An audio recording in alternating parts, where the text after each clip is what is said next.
Good morning, Year 8. I hope you've had a lovely week and welcome to your solutions video for week 6. So this is obviously a new sheet, so a slightly different format to the ones we were doing before because it says 8-4 instead of 8-3. So we'll go through the questions, make sure you mark them as you go along and give yourself a mark out of 20. So the first one says find 10% of £40. So to find 10%, all we've got to do is divide by 10. So we're going to do 40 divided by 10 equals 4. Okay, so the answer to that one is £4. Now this one's a little bit more difficult, so it says find 55% of £80. So we'll start by finding 50%, which is just half. Okay, so we'll do 80 that should be divided by 2 equals 40. So we know that 50% equals £40, but we want the remaining 5%, okay? So to find 5%, probably the easiest way of doing it is to find 10%, which is 80 divided by 10, which would equal £8. And then if we found 10%, but we want 5%, we can just halve it, can't we? Yeah, so that would be £4. And then we would add the 40 plus the 4, so your answer would be £44 for that one. Okay, so on to the next one, which is factorizing, which obviously we've done in our previous ones. So as we've said before, we've got to find the highest common factor of the two numbers. So we've got 42 and we've got 66. So our highest number that goes into both of these would be the number 6. So we pop that on the outside of the bracket. And then we've just got to make the rest of it work, okay? So we know that when the number is next to the bracket with no kind of sign, we know it's multiplication. So we've got to do 6 times something equals 42. So in this case, that would be 7.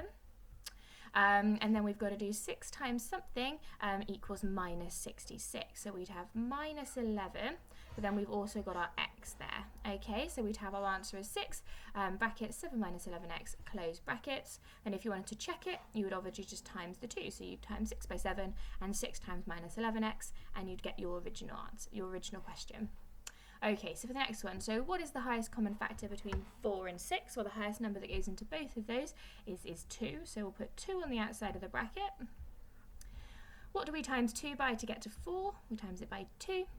And what do we times 2 by to get 6x? Well, we're going to have to do 3x.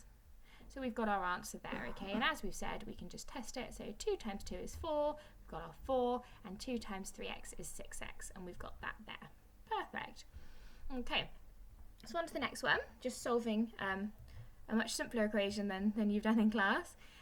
So as we always say, we want to get all the x's on one side and all the numbers on the other side. So if I've got 6x plus 3 equals 18, I want to get rid of my plus 3. So if I want to get rid of my plus 3, I'm going to take it away on both sides, remembering to do the same thing. So that means on this side, all I'm left with is 6x, and on this side, all I'm left with is 18. But I don't want 6x, I just want 1x, I want to know what x is. So if I've got 6 times x, I'm going to divide by 6, so I've just got 1x, and I'm going to do that to both sides. So I've got x equals 18 divided by 6, which would equal 3, okay? So the next one has some brackets in there, so we're going to have to expand the brackets first, okay? So we'll do 5 times the 4x would be 20x. And then 5 times minus 5 would be minus 25, and then equals 155. Okay, so we've got rid of the brackets, so now we want to do what we always do, and we want to get the numbers onto one side and the x's onto the other side. So I've got minus 25, I'm going to add the 25 to both sides. Oh, we've got another strange line appeared. So we've got 20x equals 180. Okay, so now if that's an equal sign, I've got 20x equals 180, but I only want 1x, I'm going to divide that by 20, and I'm going to divide that by 20. So that means on this side, all I've got left is my x, and if I divide 180 by 20, I would get 9. So that means that my final answer would be that x equals 9. Okay, so we've got expressing 540 as a product of its prime factors. So we're going to write our factor tree again that always kind of sprawls everywhere. So we'll have 540 at the top, Now we've got an even number, so we'll halve it. So 2, which we'll circle because it's a prime number. And then if we halve 540, we would get 270. So then we'll halve that one again, so we'll put the 2 here.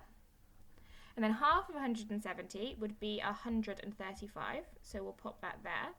Now 135, we could split that, we could definitely divide it by 5, couldn't we? So if we put the 5 here, and then we do 135 divided by 5, 27. So if I put my 27 there, so now I can do 3 times 9, and then I can do 3 times 3. Okay, so now all the numbers I've got left are prime numbers. So remember, when we write this, we've got 2 2's, so that would be 2 squared. We've got 3 3's, so that would be 3 cubed. And then we've got our 5. So I'll just pause it and then write it like that. There we are. Okay, so next one is 432. So if I put 432 up here to try and save some space, so we can halve this one. So we'll do our 2 this side and give that a circle.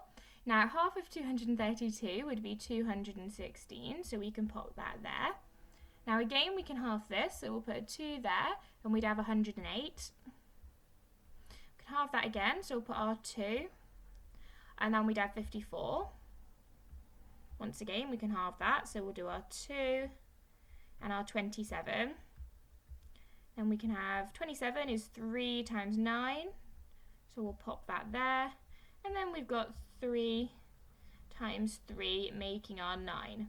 Okay, so we've got 4 2's, so that would be 2 to the power of 4, and then we've got 3 3's, so that's 3 cubed. Okay, so that would be our answer. I'll just pause and write that up for us.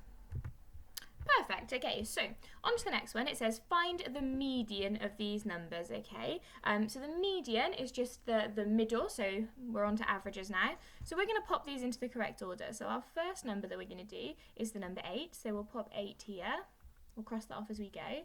The next one would be 15, so we'll pop that there. Up next would be 17. We're just putting these in ascending order. Then it would be 18. Then it would be 19, and then it would be 21. Okay, so now we've got 1, 2, 3, 4, 5, 6 numbers. Okay, so we've got to find the middle point. Okay, so the middle point of these numbers would be between the 3rd number and the 4th number, so just here. Now obviously that's not a number, so we're going to have to find the halfway point between those 2 numbers. So we've got 17 and 18, so halfway between those would be 17.5. Okay, so that's our median for those 6 numbers. Now, on to the next one. It says calculate the mean. So to find the mean, I need to add all my numbers together, so all 5 of my numbers together. And then I need to divide by how many there are. Okay, so if I add those together, I would get 80 plus 5, 85, 90. I would get 95. And then I would do 95 and I would divide by the amount that there are. So there's 5. So I would do 95 divided by 5, which would be 19. So we'd pop that there, and that would be our mean average. Okay, so on to the next one. So we've got a bit of bid mass here, so if we write that out for us, I might rub that out in a second. So we've got to do the brackets first. Okay, so we know that we're doing this section of the sum first, and it involves an indices, so we need to do that first as well, that's second. Okay, so 5 squared is 25, so if we put that in where it belongs, there, and then 8 plus, because we know we're doing the brackets first, so 8 plus 25 would be 33, so if I put 33 in place of those brackets there, and then all I've got left is one thing to do, which would be the 2 times. So now I just need to times what I've just worked out in the bracket. So 2 times 33 equals 66. Okay, so that would be my answer for that one. We've just about run out of time on video number 1, so please go over to video number 2 for the rest of your 20 questions solutions.